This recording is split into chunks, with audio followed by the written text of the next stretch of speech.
Hi, I'm Paul Kirch, host and founder of Boss Academy, and we're really grateful you're here. Now, we're a community of like-minded professionals who are on a mission to make a difference. We're purpose-driven. We're focused on leaving the world a better place through our own mission. And together, we support each other on that journey. And if you're a part of this and you want to join, today your enriched journey is going to begin because we provide the resources, the tools, the collaboration, and the community to bring you to new heights, boost your confidence, and give you the tools and the opportunities to succeed in ways you can't on your own. And today, we're bringing you a special workshop series that I know you're going to appreciate. I'd like to give a quick shout out to our sponsors who make these events possible. Edmanity, the breakthrough system to marketing success like nothing else. The most powerful marketing and branding assessment tool available in the industry. Check them out at edmanity.com. The Merrill Institute for Nonverbal Intelligence, understanding body language and nonverbal intelligence training that was formed to teach others the skills to communicate skillfully and effectively with those around them. Visit themerrillinstitute.com. Michelle Lee Coaching, increase sales up to 300%, close deals faster, build stronger and more meaningful relationships with a proven system, state-of-the-art technology, and all the training you need to exponentially grow your business. Visit my.bankcode.com/Boss Academy. And websites by Celiance. Output driven, outcome based. Remember, one size fits none. We leverage ROI-based digital marketing and B2B sales to build a website that's going to help you transform your business. Visit Celiance.com. Check out our amazing member benefits at bossacademy.com, the last boss you'll ever need.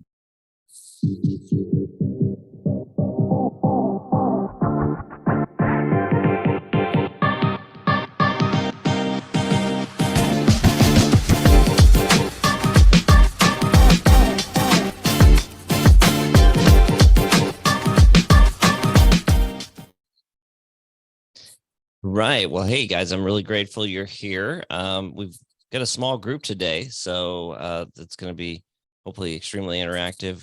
We've got a couple of new people and guests in, so I'm going to introduce Michelle. So Michelle is a sponsor of Boss Academy, Michelle Lee Coaching, but when I first met her, she exposed me to the work she's doing with this tool bank. And when she came and presented a couple weeks back, I think we were all kind of blown away at the possibility of it. I've actually been using the tool on LinkedIn. It allows me to see what somebody's bank code is and actually compose emails and messages that are actually tailored to them. It's really powerful. So the question is, can you increase, imagine an increase in sales of up to 300%, closing deals faster? What if you could build a stronger, more meaningful relationship with proven systems, leveraging state-of-the-art technology?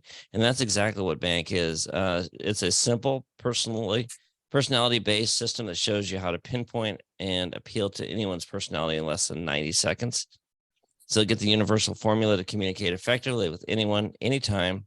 So these tools are actually really, truly designed to increase revenue and sales up to 300%.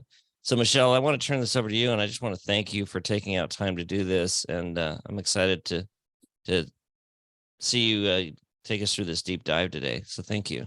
Well, thanks, Paul, for having me. And thank you all for being here. I appreciate your time. And you're going to want to tune in tomorrow for Charlie's presentation because it's going to be spectacular. And I'm very excited about that. So you better be there, woman. I will be there. I wouldn't miss it for the world. All right. Thank you. So I want to, again, thank you for being here. And I want to take a little let's take a little deep dive and with some conversation, and then we'll jump into what does this even mean? What is a bank code? How many of you were on last week or whenever I presented? Charlie was there, Jeff, Paul, Brian. Okay, I know Yvonne, you were there. So who already has their bank code? If you do, could you please rename yourself and put it in your name? If you don't have your bank code, Paul, do you happen to have your link handy that you could drop into the chat? I can pull it up, sure. And I apologize, I should have that handy, but give me a moment. Yvonne, you don't remember. It's okay. You can retake the assessment, or I can look it up for you. Whatever is easiest. Okay. Let's see here. All right, I'm going to put this in the chat. And if you go here, it literally takes seconds to pull up your bank code. So Tim, Mackenzie, you'll definitely want to go out and do that. So let me ask you, and I don't know, did I turn, is it still on speaker view for all of you? Yes. Okay, I have it great. yeah, spotlighted. All right, because I want to see all of you, so I have you in gallery. Okay, so we all know that relationships are important, right? Would you all say that relationships are one of the most important things in life? Right? It's the foundation for everything. And we show up assuming that people are just like us and need that same information. And that's how we connect. But people are different. So I want to ask you about the last conversation that you had that might have been a difficult conversation. Maybe it was a prospect you met that you got to know. Maybe it was your spouse, you had a disagreement. Maybe it's just those little things that people do that irritate you. I'm going to give you a little background on me for those of you who don't know me. I come from 28 plus years in corporate. I was in sales. 2015, I lost everything I owned.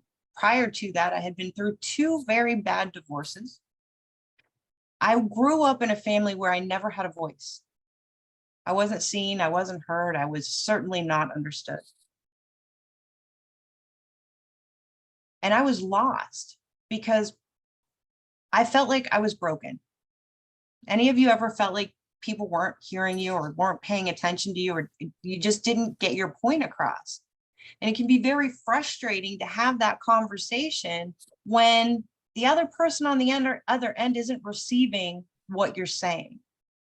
Have you ever had that conversation where you knew what you were the point you were trying to make, and you were trying to be helpful, but the person on the other end was offended? Has that ever happened?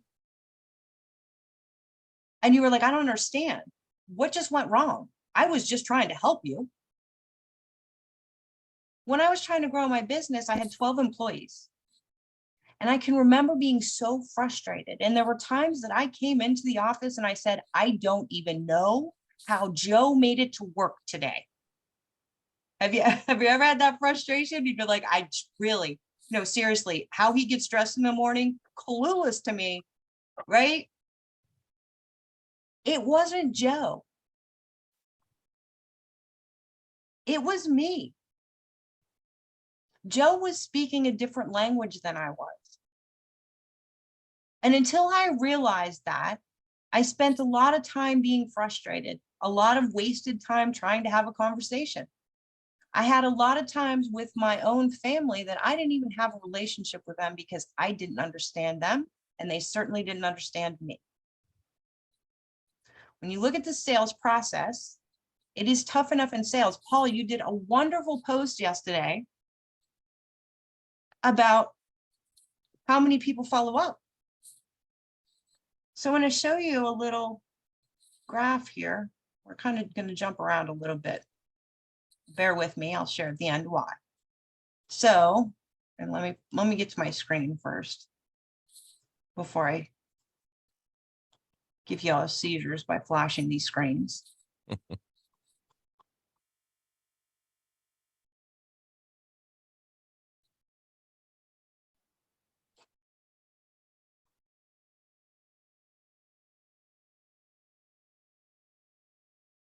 Can you see my screen?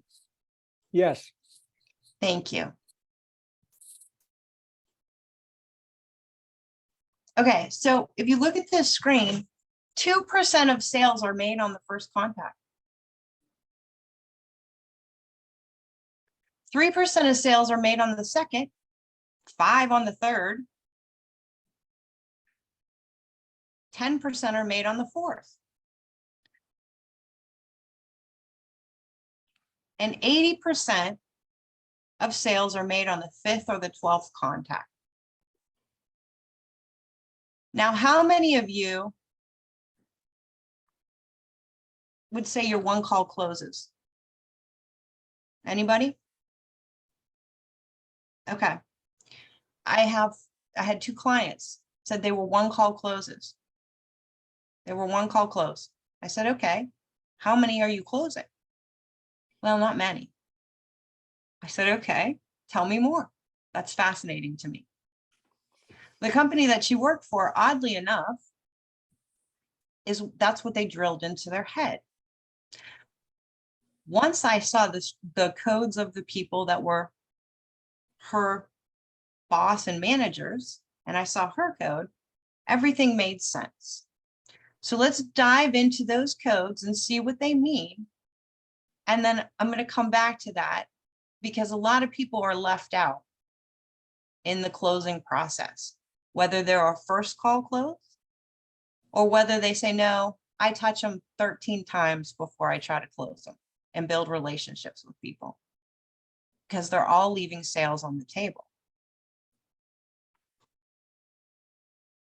So when we go in and we start to look at, and some of you are going to see some slides from the last time, be a nice little refresher for you.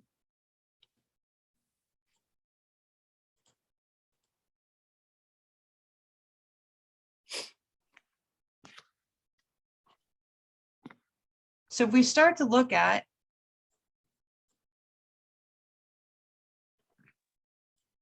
why do people buy? What makes them say yes and what makes them say no? Do you think that if you knew that question, that your business would grow faster? How many of you use other assessments? A lot of people use DISC, and I'm going to use that as an example later on in the presentation, but I want you to think about that and what assessments you use and how they help you determine why someone buys. I'm an introvert at heart. Would any of you have guessed that from seeing me on previous calls? No. But if I took an assessment, it's going to tell you I'm an introvert. Is that going to answer a question? Yeah, Charlie? You're muted. I couldn't hear you. I'm an introvert too. And people, when they get put in that box of being an introvert, like when I first took that test and I found out I was an introvert, I was like, ooh, well, that didn't feel good. Right? Charlie's laughing. It didn't feel good to me. It made me feel like I was different than everyone else. Like I kind of didn't fit in because I wasn't that social butterfly in my normal happy place, right? I'd rather be inside than out. Do I love being in front of people? Yes. Do I love speaking? Yes. But do I also love to be by myself? Yes, very much so. Okay. But that doesn't answer the question on what drives my decision-making and how I show up in the world. So Codebreaker Technology, they're the world leader in personality coding. And their mission is to connect and empower humanity. And I just came off a very powerful coaching call. We're doing a group coaching. And the breakthroughs that people had in the hour and a half that we were together is mind-blowing. And I'm going to pour some of that into you today because I want you to have a lot of value out of this call. And I want you to start to see the world through different lenses. And if anybody wants to raise their hand or they have a comment, please, I want this to be interactive and I want you to get the most out of it. So please feel free to shout out, chime in, whatever you want to do. And Paul, if you could monitor the chat, that would be great. And I say that, Charlie, extroverts about 50% of the population. Thank you for the statistics. I appreciate that. So when you look at B.A.N.K, it's personality based because personalities, everyone's different. We're people centered because everything, the foundation of life is people. And we want to make a difference in people's lives. It's profit focused because making money is not a bad thing. You want to make more money. How many of you don't want to make more money? Anybody? You all want to make more money. You want to make a difference. You want to help people. There's certain things that are going to drive different behaviors, but in the end, we're trying to make a living, right?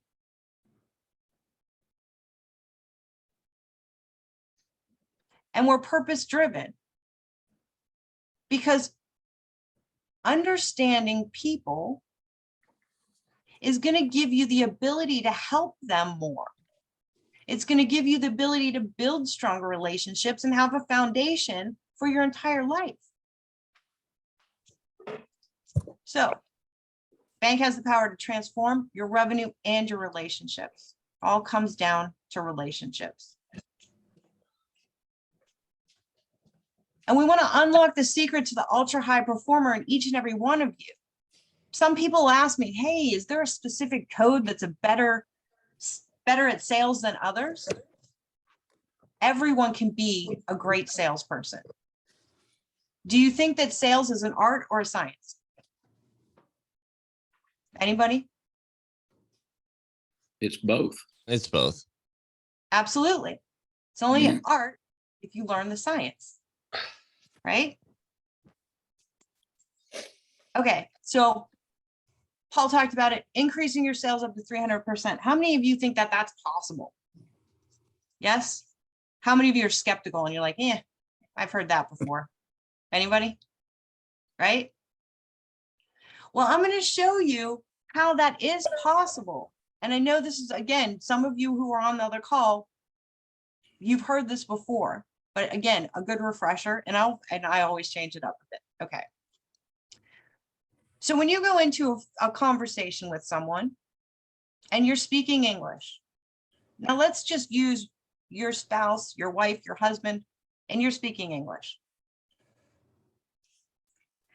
You're connecting really great with them. You're feeling the flow. You're like, this is the best conversation ever. It could have been a prospect or maybe a meeting that you had. And you're like, wow, that really flowed. Right? You ever have that? You meet somebody and automatically out of the gate, you're connected, right? But the red line, they speak German. Here you go, going into your conversation, speaking English. And you just found out that those people speak German. And maybe it's even your wife or your husband at this point. You go into the conversation, all of a sudden he's in a different place. Are you going to be able to connect and have a meaningful relationship with that person or meaningful conversation at that point? No. Well, if you learn how to speak German, you've now increased your sales up to 100%. If you go into the nurturing space, the yellow code, and they're speaking Japanese, how many of you have ever felt like you had someone speaking Japanese to you that was in front of you? You didn't understand what they were saying. You're like, what the hell just happened? You zone out. It's like the Peanuts teacher. You're like, wah, wah, wah, wah, wah, wah. And you're like, wow, that was a waste of time. That wasn't productive. Have you ever been on a call with somebody and you had no idea what they did? You're on a one-on-one with somebody and they're talking and talking. You're like, I do not even know what this person does. Has that ever happened? Yeah. I once knew someone for a year, and I had no idea what they did. No idea. Once I got the code, I was able to actually turn around and ask them in a way that was going to resonate with them, that they could explain it in a better way that I finally understood what they did.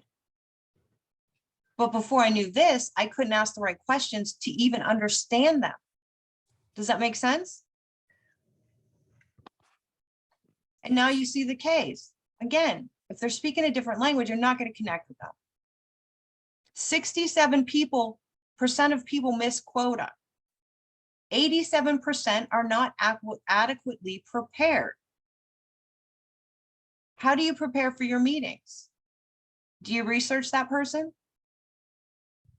How many of you research a person? Do you try to get as much information as you can before you get on that call? And then when you get on the call, what do? Do you try to find some way to connect with them? Maybe you're looking at their background. Oh, wait, they don't have a background. They have a virtual background. Now I can't pick out something to connect with them.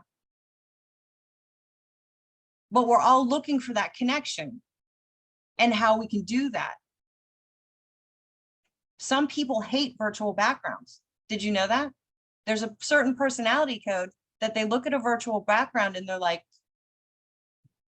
that's not, I don't want to connect with them. I can't tell who they are. And here's the biggest offender. 66% of people are turned off by the presentation. This is according to Salesforce.com. 66%. So let me ask you this. Have you ever been turned off by someone's presentation? Paul, he got 2 hands up. All right, Paul. So I want you to hold on to that. And I want you to think about what turned you off. What was it that turned you off? Because guaranteed, if you went and did a presentation for that particular person, it would turn them off as well. Fascinating, right? I had someone yesterday say, oh my gosh, I went into this networking meeting and one of the people on the call reached out to me and said, we need to set up a call. So they set up a call. She had no idea why. She said, you took over the room. I was completely offended by the way you showed up. I know you're a good person, but I didn't like the way you showed up in that room. She didn't even know her. David, come on out. How do you mean that? This is great. It reminds me of a quote that I heard a long time ago, which is, sales can be the easiest low-paying job or the hardest high-paying job. It's all about what you put into it. And this is just great. These statistics are fabulous. And they track with my experience of, you know, I use Salesforce, and when I do it, I you know, constantly checking out how many times I have to reach out to people. And it's oftentimes a lot more than 12. So this is great. Thank you. Oh, thank you, David. Thanks for coming out and sharing. Robert Kiyosaki said the number one skill in the ability to sell is the number one skill in business. Not the number 2, not the number 3, but the number one skill.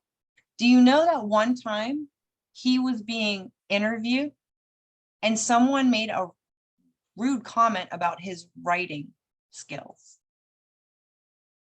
And Robert Kiyosaki turned around and said, it says I'm number 1 best-selling author, not writing author. It was pretty good, right? So if you have you been told that sales is a numbers game? And in order to get more yeses, you have to get more what? No's, right? Well, would you like to change that around? Because going for the no is frustrating. I know they wrote a book about it. It's defeating. And how many no's can one person get? When you're out there and you're talking to people, going through it as that person is a number is defeating the purpose. If you're trying to help people, shouldn't everyone be treated like the individual that they are? So you need to go for the yes to get more yeses. Doesn't that make sense? So let's talk about what the secret is. Sales is not about numbers. It's about people. And how can we connect with them? If it takes 12 to 18 touches to connect with a person, that's what they're saying. Sometimes it's more, sometimes it's a little less, right? But the average. How do you speed up that process?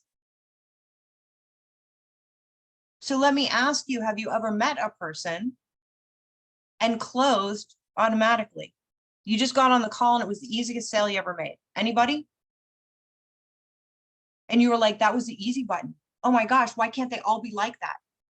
Yeah, that was you. You spoiled me because you're a Right, high action person. Paul. Exactly. But what if every call could be like that?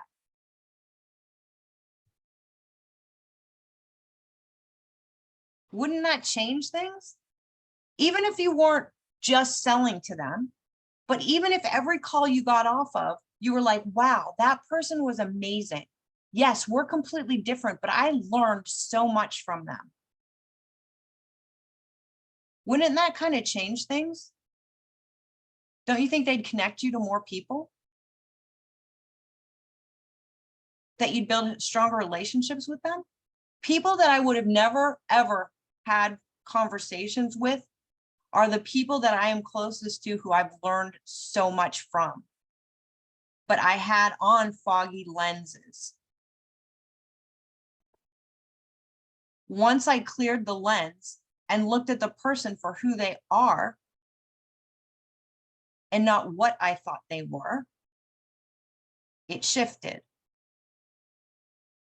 Because we can all draw those conclusions right away where we start to look at someone and they're different than us. So now we're judging them. They're colder. They aren't warm and fuzzy.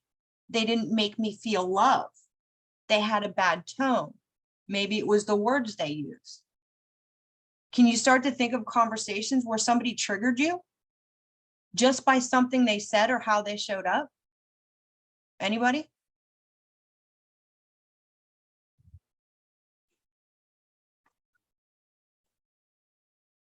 So this is Sherry Tree. She is the one who created this system and this methodology. She has trained this at Google. This was, she spoke at Harvard and trained at Harvard because she took something so complicated as personality and sales and simplified the process. And this is what her sales look like. And I'm telling you this story for a reason, because sometimes people look at the person who created something and they go, well, it's them. They can do it because they came from something else, right? But the truth of the matter was, Sherry created this for herself. She did not create it to sell it. She created it because her first year in sales, she was making $700 a year. She was starving and she couldn't figure out how to grow her business. So she poured into self-development, personal development, sales trainings, read all the books, did all the things that everyone told her to do. And in 5 years, she was able to bring her business to 72,000. Some people may say that's fantastic, but that wasn't where she wanted to be. She implemented B.A.N.K by reverse engineering personality science. And she took her business to a 695% increase. Who would like to have a 695% increase? Yes. And she did it in 1 year. In 3 years, she had a 1,388% increase and she was making over $1 million by what I'm going to share with you today. And of course, that's her on the cover of Success Magazine at her 2.9 million. And her with all of the rich and famous, Les Brown, Robert Kiyosaki, Tony Robbins, you know who they are. And this is at Harvard, where they taught the B.A.N.K training. There is science behind it. There are white papers proving that it's a one of a kind and it does what it says it's going to do. And that it's the only methodology in the world that's proven to predict buying behavior and increase sales. So let's get into the good stuff. This is one of my favorite quotes. Albert Einstein said, any fool can complicate things, but it takes a genius to simplify them. So there's so many other tools and things that you can use that are great tools. And I'm not saying they're not. And there's lots of trainings out there that are great trainings. The key is, how do you implement them? Being able to implement something is what is going to take it to the next level. And it's not rocket science, it's personality science. So let's get into the science behind it. And then we're going to have some interactive, fun stuff to do and learn. Okay, so personality science. For those of you who've never been introduced to B.A.N.K, broken down into 4 personality types: blueprint, action, nurturing, and knowledge. We are all 4 of them. Each and every one of us has all 4 codes inside of us. Hippocrates is the one who created the personality science when he invented the theory of the 4 temperaments into his medical practice in 400 BC. So it's been around forever, and he literally treated people differently based on their personality types. So personality science isn't new. What is new is that Sherry took and put a very interesting spin on it. So millions of people take assessments because we all want to learn about ourselves, right? We've all taken them. We all know about the assessments. There's many to choose from, and they all are fantastic. And they all tell us a great deal of information. The difference is those are all based in psychology. B.A.N.K was the missing link. It's not based in psychology. It is based in biology, B-U-Y-ology, the science of buying behavior. This methodology, and I'm going to stop share for a second, is based on core values. Now, how many of you have heard core values? What are your core values? Core values drive your decision making. They drive how you show up. Your core values can shift if you're under stress. Your core values can shift if you have other things going on. When you understand someone's core values, you have now opened up that person to be able to understand exactly what they need and what's important to them.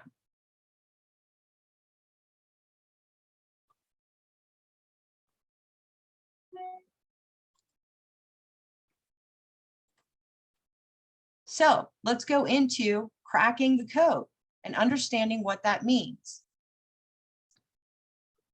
The Da Vinci Code, we've all seen it. This is a cryptex. If you put in the right information, it will break open and a secret will be revealed. Yes? But if you put in the wrong code, that little vial breaks open and now you have a vial of vinegar. That vial of vinegar has destroyed the secret inside. Have you ever felt in a conversation that you've broke open a vial of vinegar and you just can't place your finger on why it happened? Could have been with a prospect, a customer, a family, your ex-wife, your ex-husband, or your child. All of a sudden, you were having a conversation, you thought it was going well, and all of a sudden it took a turn, like that vial of vinegar just cracked open and poof, blew up in your face. Yes? Let's figure out why. Let your prospect determine your presentation. If there are 4 personality types, how many presentations should you have? How many do people typically have? 1. 1, yeah. How, and you're posting on Facebook or LinkedIn, or you're doing your social media posts. How is it resonating with the other 3 different personality types?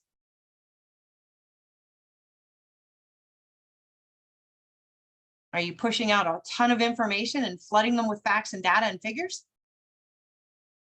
Are you just sending them a lot of love?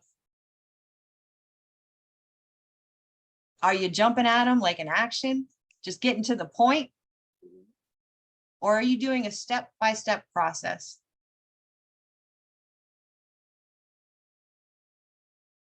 How are they interpreting? Are you leaving anybody out? So, most common mistake, 25% of the time, you're delivering the right script. 75% of the time, it is wrong. That means you have a 1 in 4 shot if you don't know who's in front of you. Only 18% of buyers will buy from a salesperson who doesn't match their buyer's personality type, versus an 82% success rate when personalities are aligned. So let me ask you this: presentation that you have, When you meet somebody who has your personality type, does it make it easier for you to sell to them?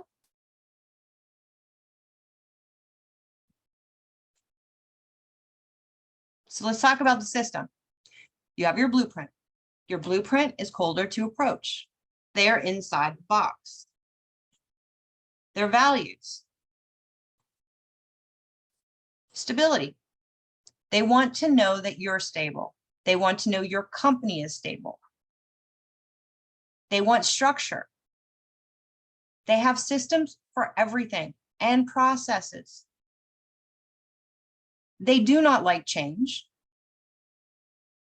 They do not like surprises. They follow the rules. They value credentials. So think about what you do and how you could script out something that a blueprint were like.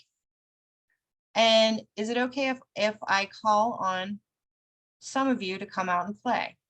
Who would like to come out and play? Well, I'm going to volunteer Jeffrey since he's high on blueprint. Well, and Charlie just raised his hand. Okay. So Charlie. Let's play, Jeff. Come on, let's have fun. Sure. Okay. So I want to ask you both. If somebody shows up, I see that action is third on both of you.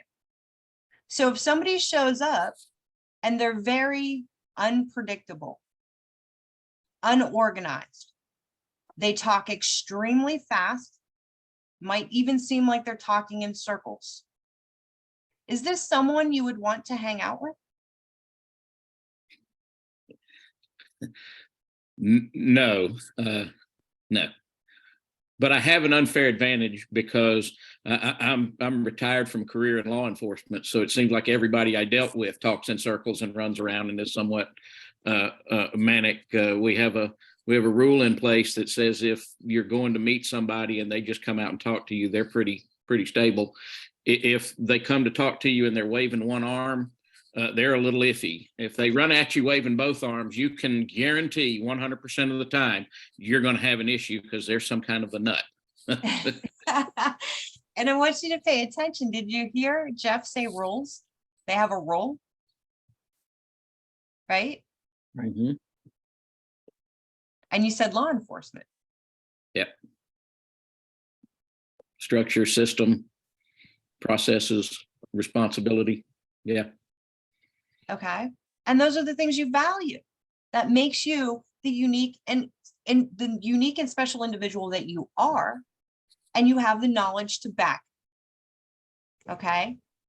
Now, would you want somebody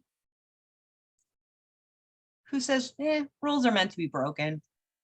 Yeah, no. Would you want them to be in the law enforcement? No. Absolutely not. Correct. They're not going to follow the system, right? They don't like systems. They're the ones that could come flying off the chart, waving both hands. So Charlie, let me ask. Yes, we're talking about. What do you mean? Oh, you're the best, Charlie. So do you have systems and processes in place? I have my filters through which I evaluate to make decisions. But I don't have certain systems in place to manage me, but I have systems in place to manage others for whom I have responsibility or with whom I may want to do business. Very nice. Now, did you all hear responsibility? And do you see that Charlie's next code is nurturing? His responsibility to others. Did you hear that? Do you see how the codes are starting to play? Can I change my answer? Yes, you can. And can I point out, do you see Charlie's Post-it notes behind him? What's funny is Jeffrey has them over his shoulder too. If you look on his bookcase there. And do you see? Yes, there they are. Now I want you to see something. See, Charlie's are very organized. Right? Now Jeff's They aren't so much organized. That's where the codes blend. They Yeah, are to him. Mine are, because what happens is when I get done with one of them that I've got, I pull it down. And so I just haven't gone back and reorganized the notes themselves. But yeah, when I get to one, I'm very organized by pulling it down and getting it out of the way. Now, isn't that fascinating? Because did you hear he has a process and a system? Yeah. Okay. Yep. So let's go on, right? Typical greeting for a blueprint, high blueprint, is a handshake. So let me ask you, Jeff, if somebody came up to you and gave you a giant hug when you first met them, how would that make you react? I'd be trying to put distance between us. Okay, so for my huggers, not everyone likes to be hugged.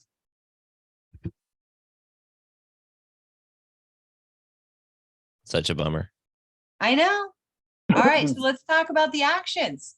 Then the movers, the shakers, the millionaire makers, little firecrackers in your hand. They're coming at you like they just drank Red Bull. They can run you over. They can talk all the time. They can just be like loudest person in the room. You can hear them from miles away.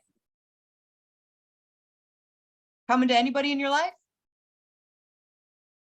Mhm. And here's some of their values. Freedom. Freedom. They don't want to be in a box. If you try to put them in a box, they'll fight you like nobody's business to get out of that box because they want flexibility. They're the ones waving their hands. They can be very animated, spontaneous. Action, they take action. They can be like ADHD. They can literally be, I was doing a training call. One of my friends was over here. She had left the little Zoom screen. She popped into the Zoom screen and I literally, I was like, what just happened? And people were like, what was my action? Okay. So we want excitement. We want fun. If it's not fun, why do it? We don't like to be bored. We get bored very easily. We like designer labels. I like to buy things. I like to spend money. Yes, Yvonne. So if I'm meeting someone like this, I have no way to relate to them because I don't like spontaneity. I'm not big on action. I certainly don't like competition. I like winning and fun, but I mean, how am I supposed to then change the way I react or talk to them when I can't relate to these things? Well, can I say something on that, Michelle? Yeah, go ahead. Because Paul. I put NAKB, but actually I'm A.N.K.B.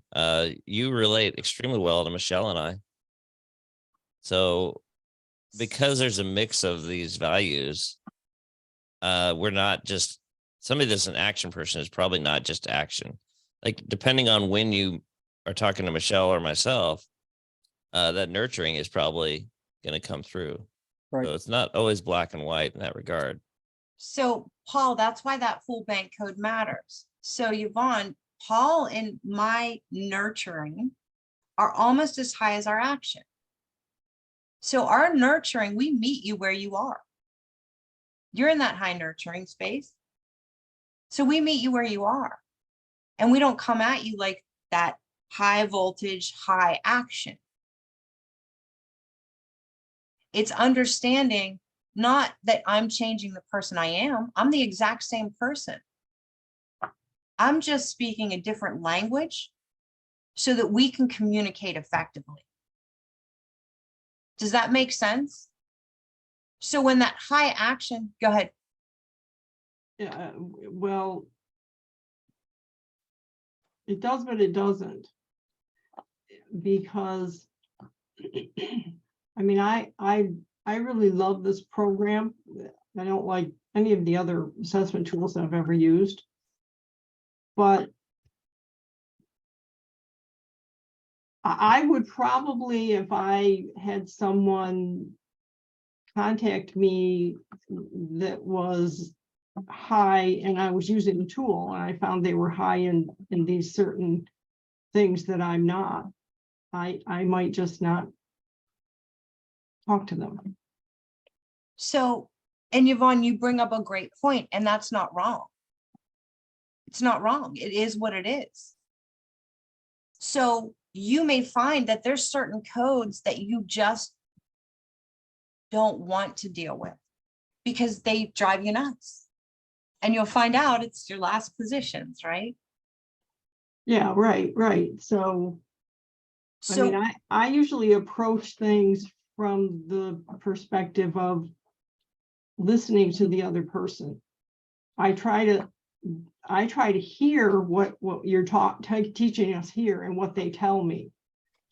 And then I make a decision, can I work with them or not?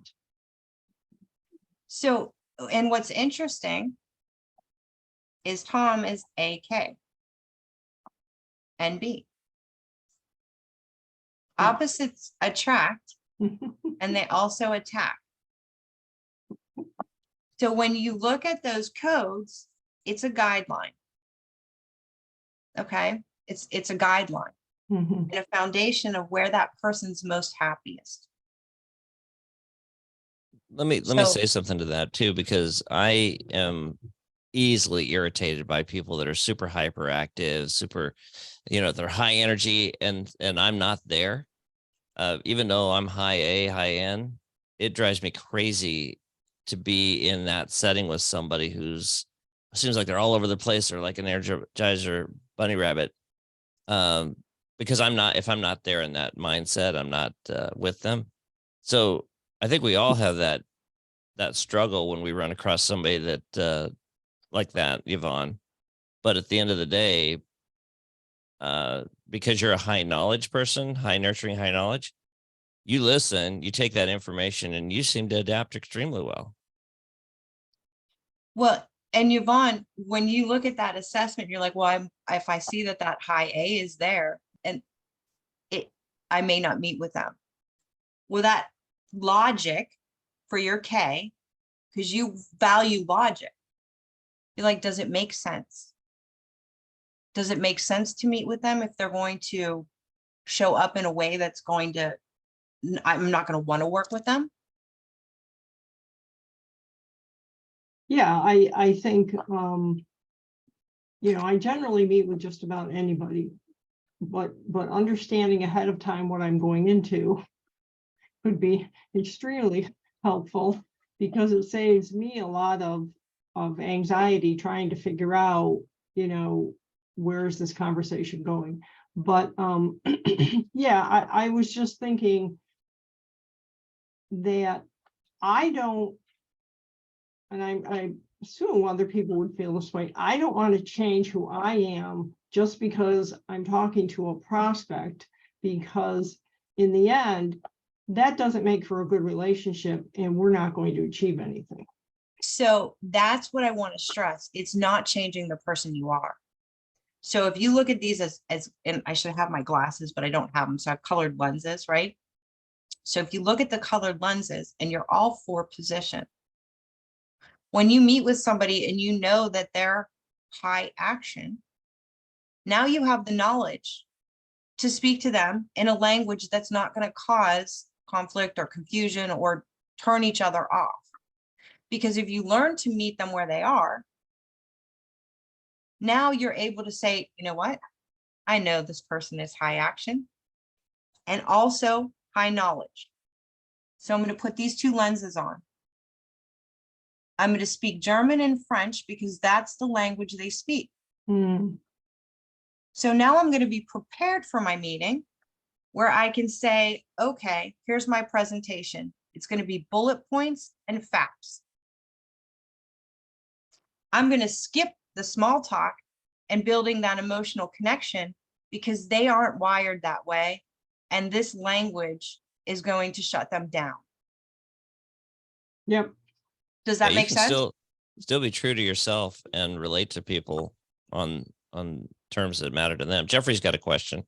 Yes. Yeah, well, it's not a question so much as a comment for Yvonne, and that is, I'm looking at these values here, and there is nobody who is more excited for their clients than Yvonne. I mean, every time there's something going on, with something, Yvonne's got a post, she's got an engagement.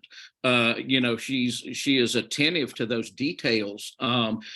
She is always open to the opportunity of where she can serve as well. So all of these words still play into who she is in dealing with the person who may be a high action person.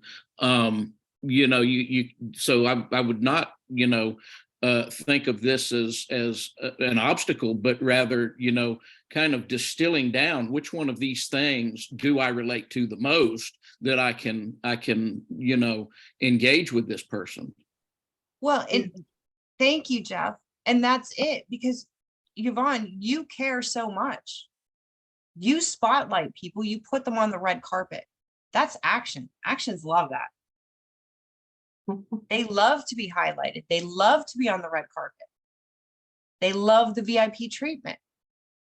And you do all of that with your clients. You make them shine. And it's fun for them, right? It may not be a high fun thing for you, but it's fun for them to get that recognition. Right. So Yvonne, when you're talking to a high action person, saying that exact thing. Well, Michelle, interestingly, because I know you've mentioned this before in your last presentation, similar, my older daughter is, I think, very high action. Tom would probably agree with me. I mean, she is just, she's on stage and she's presenting and she's very, very confident about all that. And she does like to boss me around, which is okay. When she gets really bad, I send her to her room. But as I understand more about this, and my throat is going also, I can see, because I relate to her. I know she grew up with me, and I have over the years learned how to relate with her and talk with her and whatnot. And I would love to have her take this and see what she turns out to be. That's wonderful. And that's where I had my biggest struggle, was with my oldest child. We just couldn't communicate. And once you learn B.A.N.K, you learn how to dance and flow in those codes. Mm-hmm. So you're able to meet people exactly where they are. So today, I'm not showing up as high action as I normally do. One, because I'm presenting. Two, because I found out right before this call that I have to put my dog down. Oh, no. So I am in a very, and I don't know if you can see the shift, but I am in a knowledge position. I'm in stress. Mm. So I'm showing up, I'm presenting the facts. I'm giving you the information. I'm telling some stories, but I'm not showing up like you typically see me on a call. Did any of you notice that I was a little different today? I think I expected you to be a little more of the presenter type. Yeah, but you're a little different. You're a little lower key. Yeah.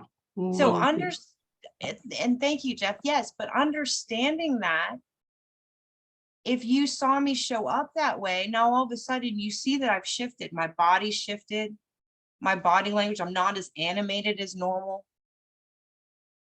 All of a sudden now you have a clue and you're like, whoa, Michelle, something's off. Plus, when you show up high action, I'm going to try and sell you something. So I thought maybe that's why you subdued it. You're still amazing, though, Michelle. Thank you, Paul.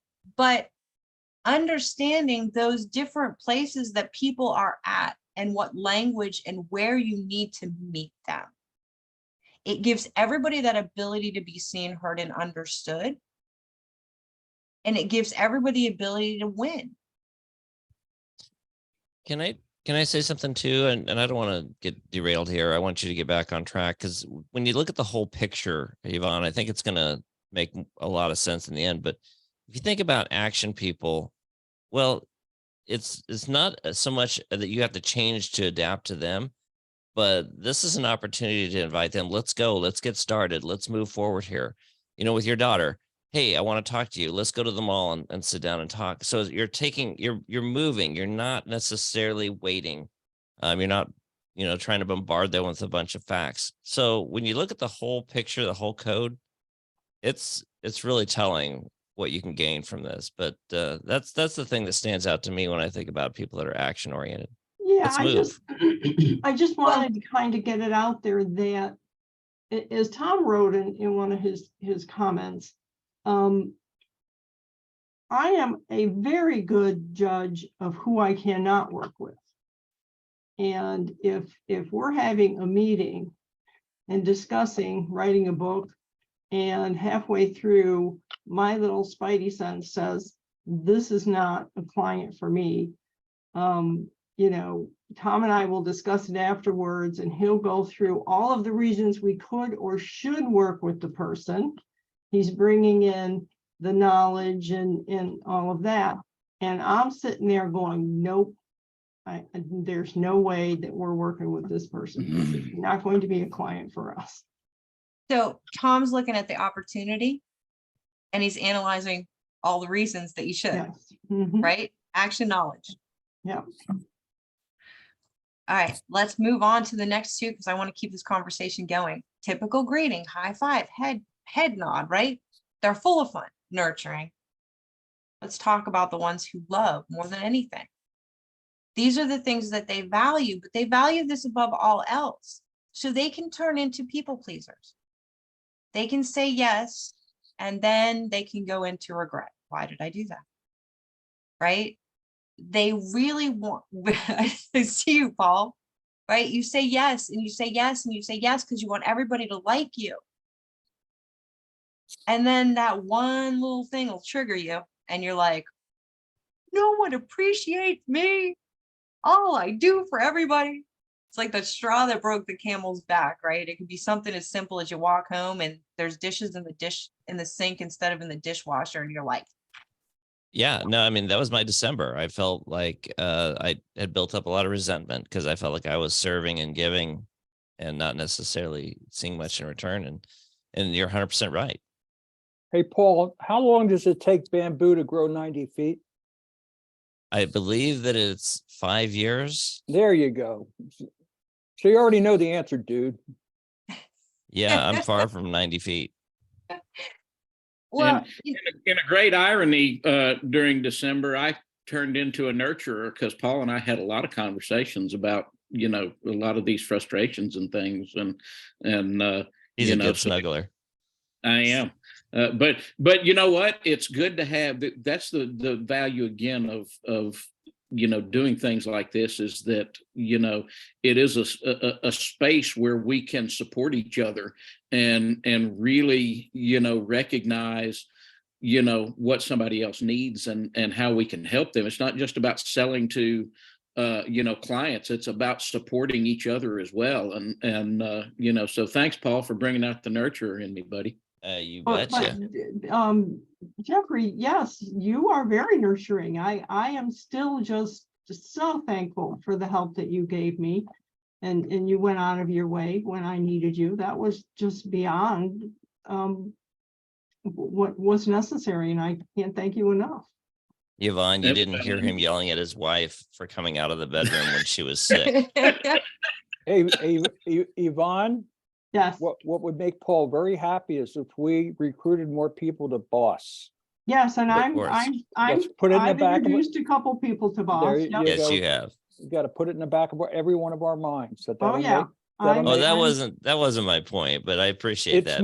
It's my point. And yeah, in thank you.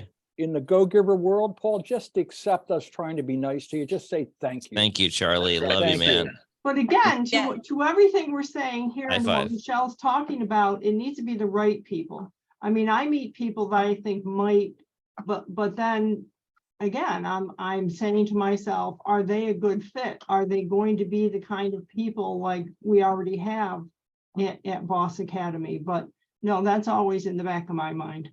So Yvonne, but you bring up a good point for Boss Academy. Okay, so there's the main core people who are always here. So what if we had a conversation and said, who could we bring in that is going to help us in this area, in that area. This is the industry. This is the person. We all know a million people. So how can we say, oh, you know what, Yvonne, you know what would be a great fit for me? This is what I'm looking for. Maybe it's something I'm struggling with and I need this type of person. Maybe it's somebody that would be a great referral partner, whatever that looks like. But that would be a way to grow Boss Academy with the people that we want to create in this community. Okay, nurturing, it's all about community. So how can we do that? So Paul, maybe on one of our calls, we can pull people together and say, okay, this is what we're looking for. This is what we want this community to be. Absolutely. We I need just put in the chat, Tim Antonowitz, who's joined us on the call, and he and I used to work for the same gentleman who instilled in this idea of always be a resource, and it changed the way that I look at business and life.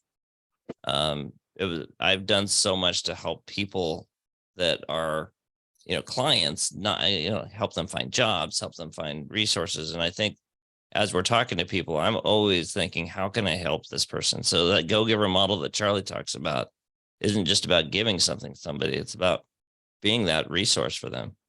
Correct. And Paul, like I said, we're all for of these codes. Doesn't make it right, wrong, how we show up. It's not personal, it's personality. There are people who are good people who nurturing is not up top. It's just, they don't like emotions. Emotions cloud logic. They don't like that mushy, lovey, huggy stuff.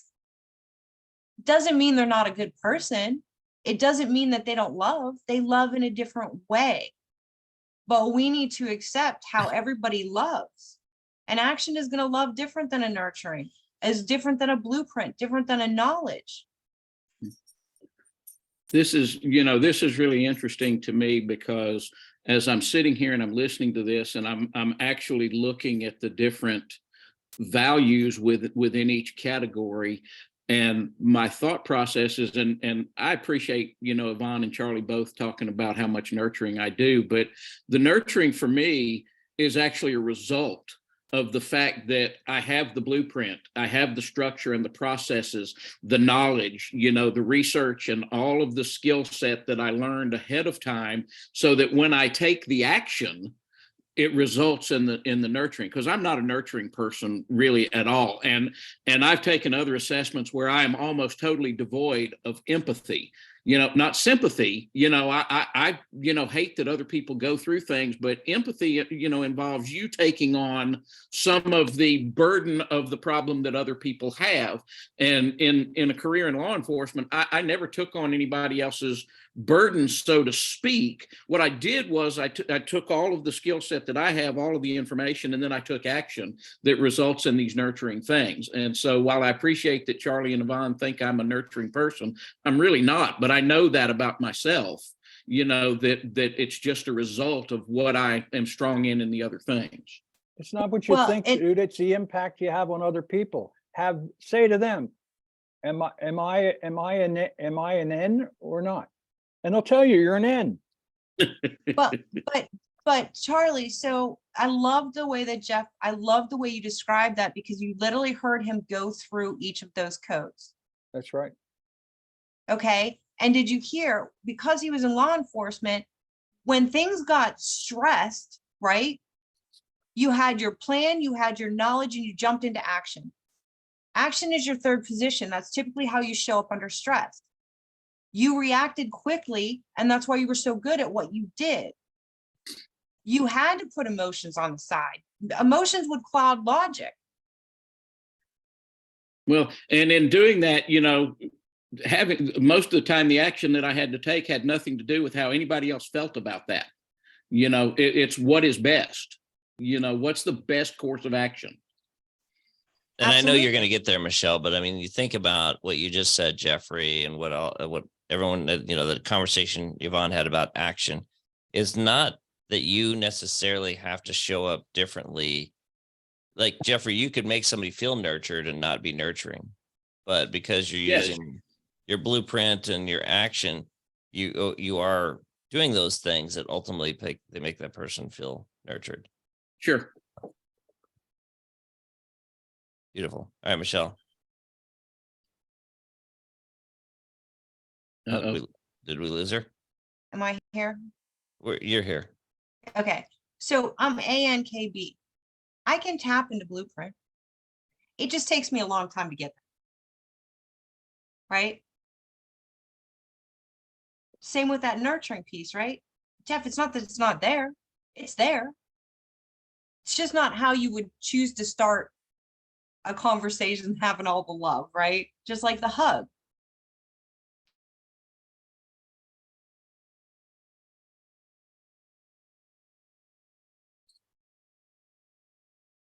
Did she freeze again, or is it me? Michelle. But let's go on here. Okay, Am I back? you're back. Okay. So they look at the knowledge piece. And this will explain a lot about the people who have that high knowledge. They're all about learning, intelligence, logic, self-mastery. You might even hear them say, I hate stupid people. Okay. And it's not that they're being mean. It's just that they value intelligence. They go for self-mastery. They love to learn. If the nurturing isn't high, they're not the most social butterflies. They base things on facts. They're the ones who want to do the research. They want to know themselves. You can't close a K. They have to close themselves because they need to do the research and they don't want to be wrong. So when you look at it, wait, I have a picture on my bookcase that shows a little girl with wild hair saying, I see stupid people. Oh my gosh. Yes. Okay. So my son and both of them are high K. They used to say it all the time. I hate stupid people. Well, it was the fact that they valued intelligence. And so people would say things that didn't make sense to them. Okay. And all of a sudden, because it didn't make sense, they were stupid. Because it has to make sense. The knowledge brain, if I would come out here and spit things out 100 miles an hour, I'd split their brain in half. And they'd get stuck on something that I said that didn't make sense, and everything else is a blur. I lost them at hello. I've now run them over, and now they're over here somewhere trying to figure me out. It's not a good conversation for anyone. But knowledge doesn't like emotions because it clouds logic. Now, if your nurturing's high, obviously emotions are up there, right? So that full bank code really matters. So if you want to look at that deep dive of, let's look at, let me stop share. And we're going to read the chat. There's a difference between being dumb and being stupid. Dumb people just don't know. Stupid people know. They do stupid things anyway. Love it. Love it. But so now you start to see those different lenses. And again, you're not changing the person you are. You're just shifting and flowing and dancing in the codes. If I show up and I know the meeting is with a high knowledge and their next code is nurturing, I'm going to put on my green and my yellow lenses. I'm going to slow down. I'm going to make a connection with them. I'm going to talk about their family. If I show up with an AK-47, I like to call them, they're fun, whose nurturing is last, the last thing they want to do is have a conversation and chit chat about their family, their dogs, their cats, whatever. They make decisions based on their mind, logic, what makes sense. Your action and your nurturing make decisions with their heart and how they feel. Make sense? Questions, comments? You know, Jeffrey, it reminds me of the BAM assessment where we've got 4 quadrants, and we have 2 emulator and behavior, which are very internally focused. It's almost like if you're high A and an N, you're probably very externally focused, and you're doing things to serve others, right? Is that fair? And then if I you're would agree with that. Yeah. high B&K, you're probably more internally, what is this ultimately doing for me? Right. So you'll hear a lot of people tell you to sell to the emotion. Right? But they're leaving two people out. There's a lot of people who say to people don't make decisions on logic. Any of you make decisions on logic? I Yep. see Charlie shaking his head. Yep. There's certain things that require logic in order to determine if it's appropriate, it's correct. Right? Getting a date isn't one of them. Anyway, listen, I got to bounce. I'll see you all tomorrow. Thank you very much, Michelle. You're Charlie, welcome, if you need Charlie. some help, let me know. No, thank you. I appreciate that very, very much. It's just, can't talk about it, but it's okay. Thanks, guys. Bye. See Charlie. See ya. So I just want to go through the technology real quick and show you what that looks like, because I want to show you the power of understanding how you have the ability to know what language to speak to that person and meet them where they are. The technology is great, right? You have to have that understanding. So let me show you what that looks like. Does anybody want to look at their LinkedIn profile? Yeah, Sure. Tim, if you're available, I would highly encourage you to watch this part. Yeah, you can I do do, me. I I'm do. on, no problem. I do. Okay. Let me get to that screen.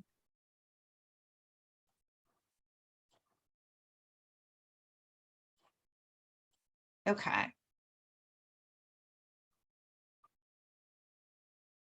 All right, here we go.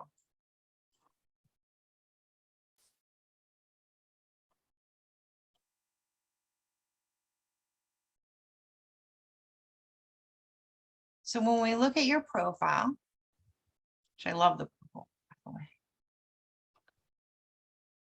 you're showing up N-A-B-K. I can pull up a full profile report and sales report, and I can show you what that looks like. But when we look at the AI, now Yvonne, you'll find this fascinating. So we have many authors that write and use the AI to do their books. And what they do is they use the dictation, the voice input, and they talk the book out. It decodes it. They copy and paste it. And first they copy and paste it, and then they decode it to see how it's showing up. Mm. So if we decode this, and you can see everything it's taking into consideration, right? Mhm. And this is how it shows up based on your about section. Hmm. So you're attracting the A's. Your A's are super high, right? But you got to keep in mind those A's make decisions fast and they buy first. Your N's buy second, your blueprints buy third, and your knowledge buy last. Keep in mind, everyone that's not familiar with this is based off of Yvonne's profile on LinkedIn. So, and as Michelle just said, that it's not necessarily defining exactly who Yvonne is, but it's who she's attracting with the way it's written. Correct. And what's great is you have reached all 4 of the different languages. So you've covered everybody. And that's what people strive for, and you've covered them high. Now, if we go and look at, we'll just look at one of your posts, because you write so beautifully. That's not one. You should do the one before it. Yeah, that one. This one? I don't care if you write your book post. Oh, sorry.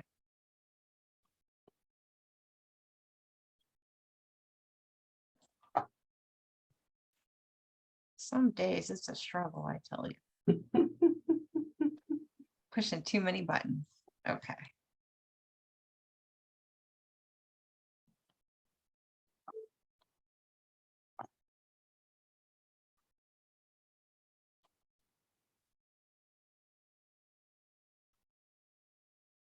So I'm simply going to copy and paste what you wrote. Can I make a guess? Because I read that Sure. article. Yeah. I think it's going to probably appeal very high, nurturing, and then action.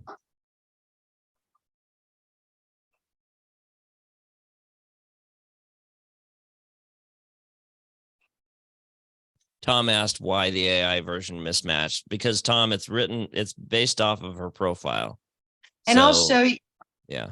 and I'll show you something interesting too. Now, 97% of the time, one of the first or second positions is correct, and there's ways to look at that. So this is the post, and it's Oh, action wow. blueprint.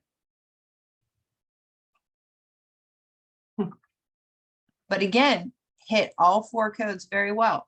So I want to show you something on LinkedIn. Let me get back there. Yeah, so Tom, so if you take the assessment, it's based off of your input. If you do the AI, it's based off of your content on LinkedIn. So it's best to have people crack their own codes, obviously. They're giving you the information. If you use the LinkedIn extension, Paul will look up yours, and then anybody else who wants to play can come out and play.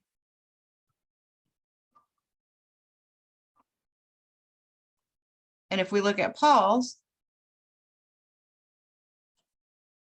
he comes up NAKB, which is how he originally coded himself. Now his A and N have swapped places. And think of it as a foundation.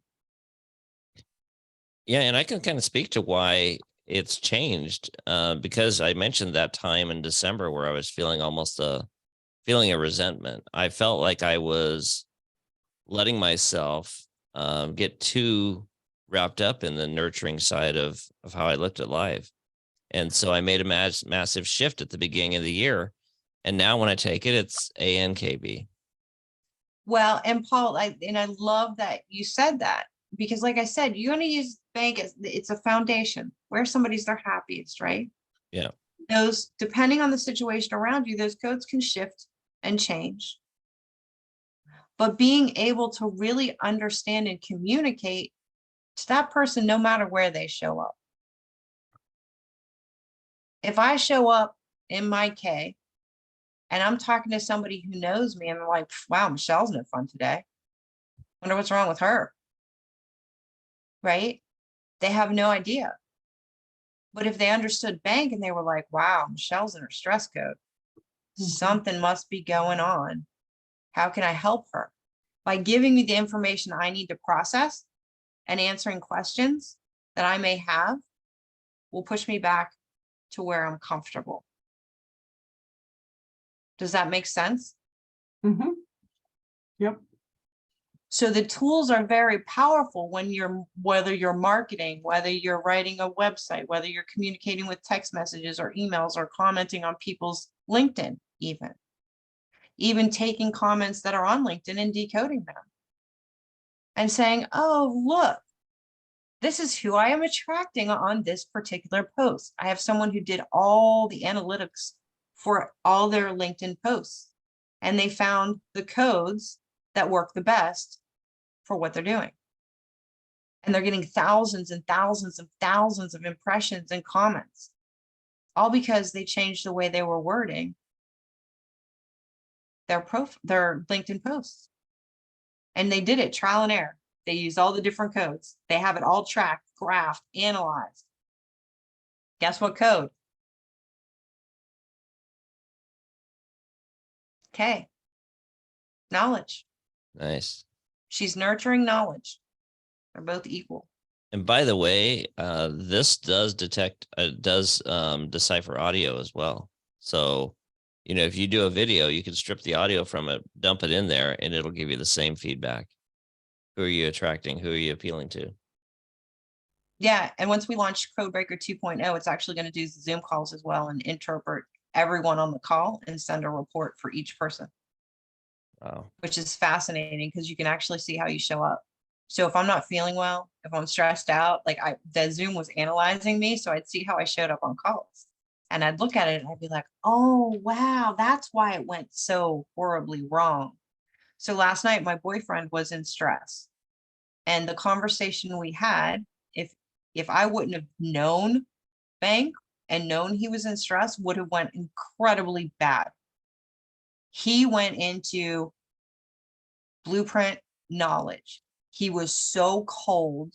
He was spitting out facts.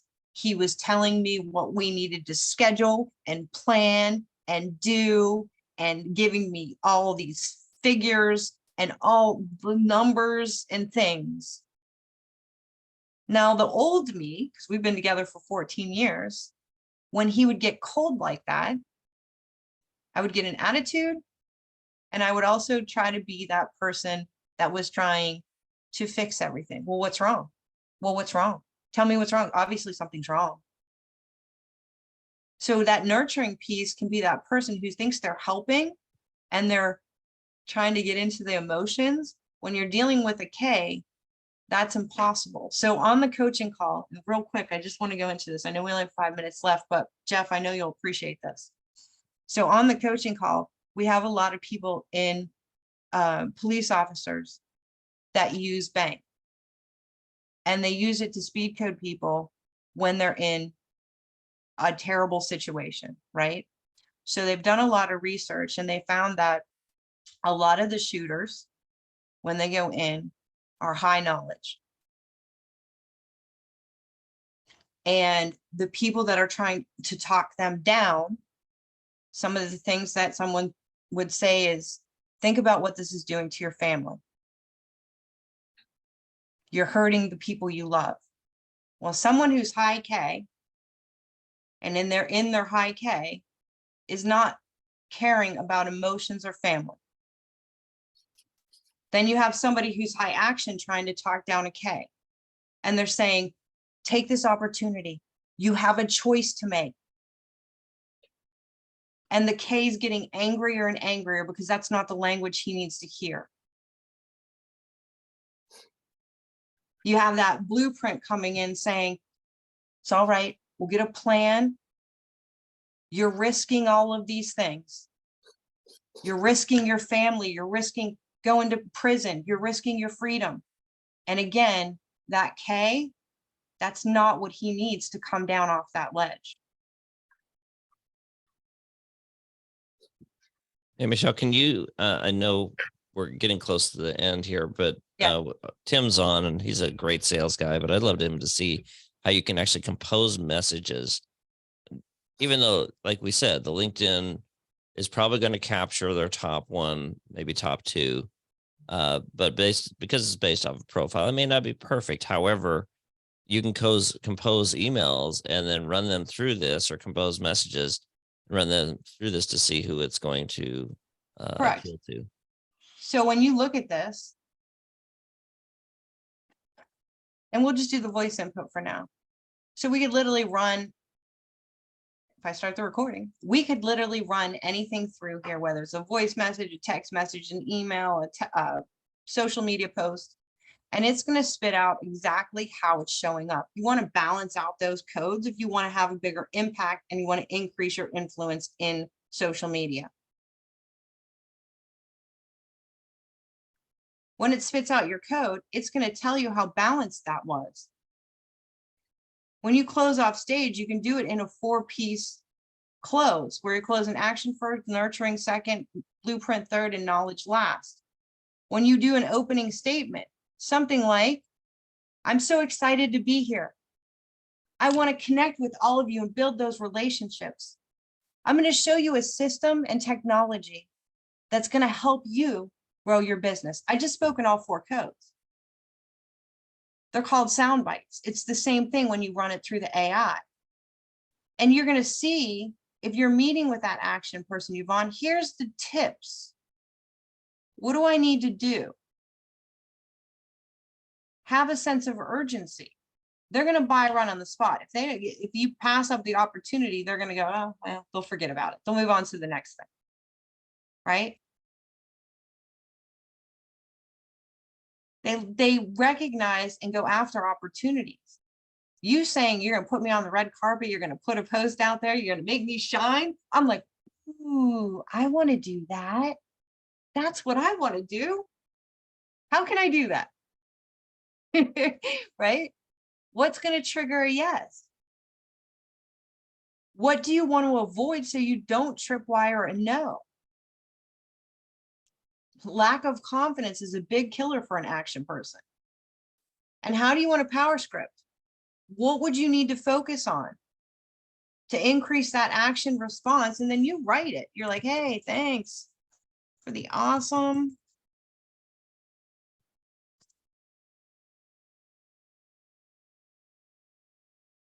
I mean, it could be something as simple as that, but it's going to tell you, great job. If I start putting in here, thanks for the information, I'll call you later. I look forward to scheduling with you. It's done. The action's short and sweet, to the point. Questions, comments. Like, how do I get this amazing technology? I have a question. I noticed when you were doing like the Yvonne's and then the last one that you did, the Yvonne's numbers were like 4.2, 4.4, whatever. And then this last one, their highest one was 1.9 or whatever. What is that scale? What is that based on? So the artificial intelligence was created by Sherry in the San Francisco University. So they created the AI. It's looking at the words, the context of the words. And that's what it's graphing it off of. So when you're looking at the action piece or the nurturing piece, those levels matter. If it's hitting at like a 1, you really want to scale that up because it's just a little smidgen, right? So like there's only a couple of words here, which is putting, and I'm got to share my screen. Let me do that so you can see. You know what's funny is as you're doing that, Michelle, I will just say that I went back as we were on this call and I looked at the last about 7 or 8 posts I'd done on LinkedIn, and I realized that I've been writing very heavily towards Blueprint in a lot of them. Blueprint or Nurturing was a few of them, but it's not who I want to reach out to. It's not who I want to speak to. And so it makes me realize I need to be running every post through this before I post. Correct. You would be amazed at how I write differently than I show up. I'm very AK style when I write. Very AK. So Michelle, Tom had a question. He said, it seems like the tool remains most powerful for assessing yourself, both how you are and how you look to others. But if everyone optimizes their content online, does it weaken the AI's ability to prep us for contact? Does the program include training and reading others' codes in real time? Yes, Tom, it does. And that's what's key, is mastering those skills to understand where that person is. If I crack someone's code on LinkedIn, or I crack someone's code, right? And again, like I said, you see me at A.N.K.B. That's where I'm my happiest. But if all of a sudden I show up on a call and I'm in K, with the training, you're able to know that and you're able to catch those clues of what I'm saying and how I'm showing up and talk to me in that language that I need to be met at that time. So B.A.N.K is a foundation for where you're your happiest, right? The tools give you that training. You're going to learn when you start to write how you need to use that in real time. You're going to start to see certain things that stick out. Like once you leave here, you're going to be like, maybe you're watching a TV show and all of a sudden you're like, oh, look at that. That's fascinating. Look how incredibly organized they are. Look at how they're playing nothing. They just fly by the seat of their pants. They just decided to leave for Hawaii at a split second. Oh, look at that person. You can just see the sunshine and rainbows coming off of them. And oh, look, I see that knowledge piece coming out. Now start to blend them. Now see, wait, let me see if I can guess the first code and the last code. What are they avoiding? Now let me put the pieces in between. Make sense? And then you I learn really wish I had had this in my career, to do de-escalation. You were talking about the hostage situation, and I've actually been the negotiator on several, and one of them turned out good, one of them turned out bad, but I was just winging it the whole time. It was if you've never done that, that will aid you dramatically. I spent 6 hours on the phone with a guy one time, trying to talk him down, and everything that they had taught us in the negotiating class just didn't work. He had an answer for every single point that I made. Okay, and see that? So K's, they have all the answers. Yeah. They can't be wrong. When you learn how to negotiate with each of those different codes, that's when you get that influence, that ability to influence that person on the other side. And it could be a life and death situation. Yeah. Yeah. And I'm assuming that this technology is being pushed into law enforcement, a great deal. I don't know that anybody at my old agency, because I'm retired now, and have been for a long time, I don't know that anybody's ever seen this. I think it would be valuable. Absolutely. And we have many people in law enforcement using it. Therapists are using it, military. I was just on a call the other day with somebody who's a veteran, and he was just struggling. And when we got off the call, he said, I have been to so many therapists and spent 6 years. And in the last hour, you have helped me more than anyone has ever helped me in my life. I can see it. I can see that 100%. Brian, you live in the world where you try and create content that appeals to the masses and connects with people at an emotional level. Jeffrey had sent me a private message saying, I wonder how Brian sees this tool, but I'm curious what your takeaway from this is, because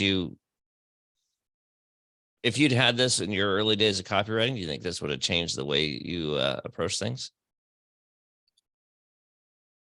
Well, it certainly would help, right? I mean, anything is better than nothing. And a good tool, most people look at a blank piece of paper and say, I don't even know where to start, and then they really don't. And I think that, I think it's interesting, the 4, quadrants, because 2 are kind of the logical side and 2 are more the intuitive side. And logic plays a role in all decisions. Our philosophy at Admanity is it just doesn't make the decision, but it does line up the facts and it does organize the thought. And then the emotional side of your brain can do what its job is to make the left or right. But there's a lot of different philosophies on it, and the brain's a friggin' amazing miracle place where miracles happen every day. But I think anything that would give people guidance, because even if you can just narrow it down to one of the 4, and just say, well, I know it's going to be one of these a little bit, at least. I probably won't hit the 4th quadrant. I hope. Hopefully I'm in 1 or 2. But yeah, I think it's intuitively smart. Yeah, absolutely. That's almost an oxymoron, but you bring the oxy, I'll bring the moron. All good. What time, Paul? Because I'm not sure I can make it. Oh, darn it, Jeff. I'll just bring your picture. Well, Michelle, I know some people have had to drop off, but how can people move forward with this? Because obviously there is an opportunity here to put this into practice, and cost of getting started with this tool is negligible. I mean, it's almost next to nothing compared to what it provides. I've been using it a lot and I see so much opportunity here. So how would you suggest people move forward? Yeah, so anybody who wants to learn more about the subscription, it runs what I just showed you can get for $59 a month. There's a $99 a month subscription. That also includes on-demand training. I will be doing that 2-day workshop. I think Yvonne's going to attend, in which case you're all invited to attend that. That's $349. And then you can access the training for that $1 trial. And Paul can send you that info on how to access that $1 trial, and I'll send it to you with his info. Yeah, I appreciate it. Well, thank you so much for taking out time. Anybody have any questions as we close? Tim, I thank you for coming, buddy. It's great. Hey, no problem. Great presentation. Appreciate it. You have any questions or anything as we No, wrap up, Tim? not just yet. Just got to process it. Okay, no problem. I can show you more too when we talk tomorrow. Sounds good. Hey, Michelle, how many people are using this? I mean, how many people have taken the bank? Almost 300,000. There's 200, I could actually show you, but 288,000 last time I checked. Wow. I can actually give you a breakdown. Yeah, we have so there's 290,369 people that have so far taken the bank assessment and are in our ecosystem. Wow. That's And I can that's a show you lot. that if you want to see the statistics there. Well, Hold on one I'm always curious how many people are taking tests, and because that's what we do, and so it's always so interesting to me to see how other people are doing it, and So can you see that? oh yeah. 290,000. Yeah. You So know, our I'm looking at the Bank Pass leaderboard. There's a gentleman, and talk about the perfect name, Art McCracken, and he's had 9,934 people go through and crack their code alone. Art is fantastic. He is a brilliant, brilliant man. Yeah, we have all different types that have become certified coaches and trainers, from chiropractors to law enforcement to real estate to therapists. I mean, even dentists. It's crazy, but they're all different walks of life because they understand the power of really communication and people.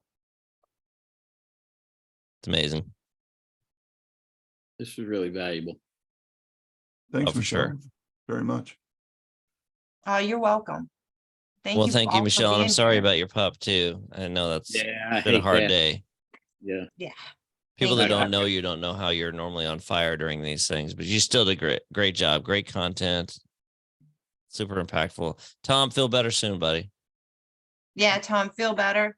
Jeff, I appreciate all your participation and knowledge that you added. So thank you. Oh, look, this is. I really do wish that there was better training. I have a friend who does law enforcement training. He's also a retired law enforcement officer, and they do de-escalation training, and everything. Every single call that you go on is a negotiation. I used to tell people all the time, that everywhere I go, I make 51% of the people mad at me, because it's always an intervention of some kind between two people in conflict. And so, I can't win. I have to do the best I can to make sure everybody walks away. Right. But somebody's always going to be mad at me. And so all of my de-escalation was learned through trial and error, because there was nothing back in those days. There was nothing, and so this is a remarkable tool, for that, not just, trying to sell people, but to just resolve conflict. Absolutely. That's why it has such impact on marriages, on children. It saved one child from suicide. And like I said, there's a police officer down in Hawaii who is using it throughout the community and helping juveniles as well, because they have no one to talk to, and he's able to communicate with them, not only avoid those conflicts and talk people off the edge, but he's there to help support them. And he understands that they all show up differently and they all feel seen and heard with him. How amazing would this be to implement with the juveniles before there's conflict, you know, while they're still, you know, in that emotional development and growth stage, you know, to really begin to understand, you know, how the world works and how people are. Really. Absolutely. I want, one of my goals is to get it into the schools. One, to empower kids to stop bullying, to give them a voice, to understand, you know, when we're children, we get a lot of head trash from our parents. Yeah. But understanding that it's not personal, it's personality, and how you can actually empower yourself to not have that conflict and to be able to have those conversations and give people what they need to get them to lay off. Well, it would also help those who are being bullied to understand their bullier, and you know, anxiety is caused by uncertainty, right? And so, you know, in crisis management, we're always talking about the reduction, uncertainty reduction, right? And so, when you understand where people are coming from, then you have less uncertainty. And this would be something, particularly in the young people, where they don't have to lack that self-confidence, because now they can say, oh, well, this is the reason so-and-so is, you know, kids don't really think that way, you know, but we can condition them to think anyway, right? That we want them to. And so, you know, this would be something that would just change the mindset conditioning. And when you recognize those inputs, then you're better able to have a different output. Michelle, what age do they recommend for taking this? I'm sorry, Paul, what? What age range do they recommend? We have kids cards, so you can actually take this at 3 and 4 years old. Oh, no, okay. Do they take it just through the same link? So, yeah, if you scroll down where it says languages, because they're on all different languages, if you scroll to the very bottom, there's kids cards and they have pictures. But they take the same, they use the same link to take get their, and then you read the kid cards. Yeah, here, I'll show you what that looks like real quick. I'm going to stop the recording so we don't have a